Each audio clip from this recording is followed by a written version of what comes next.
சுவாமி சரணமையப்பா, சுவாமியே சரணமையப்பா.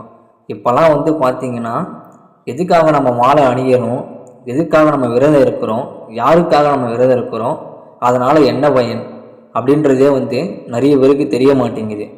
ஐயப்பன் விரதம், ஐயப்பன் யாத்திரை என்பது வந்து ஒரு புனிதமான இதுவே. அது அந்த யாத்திரையும் அந்த மாலையும் இன்னைக்கு இந்த நிமிஷம் வரைக்கும் நமக்கு கிடைக்காதான் அப்படின்னு இயங்கிக்கிட்டு இருக்கவங்க பல லட்சம் இல்லை, பல கோடி பேர் இருக்காங்க இன்னும். ஆனால் அந்த பகவான் வந்து உங்களுக்கு அந்த மாலையையும் அந்த விரதத்தன்மையும் அவனோட தரிசனத்தையும் காடு மலை கலந்து கொடுத்தா நீங்கள் என்ன பண்ணுறீங்கன்னு பார்த்தீங்கன்னா, அரசியல்வாதிங்க பேனரையும் இல்லை நடிகர் இந்த பேனரையும் தூக்கிட்டு போயிட்டு அந்த ஸ்தலத்தில் வச்சு ஃபோட்டோ எடுத்து அந்த யாத்திரையை வந்து அசிங்கப்படுத்துறீங்க. இது வந்து முற்றிலும் தவறு. இது தயவு செஞ்சு திருந்துங்க.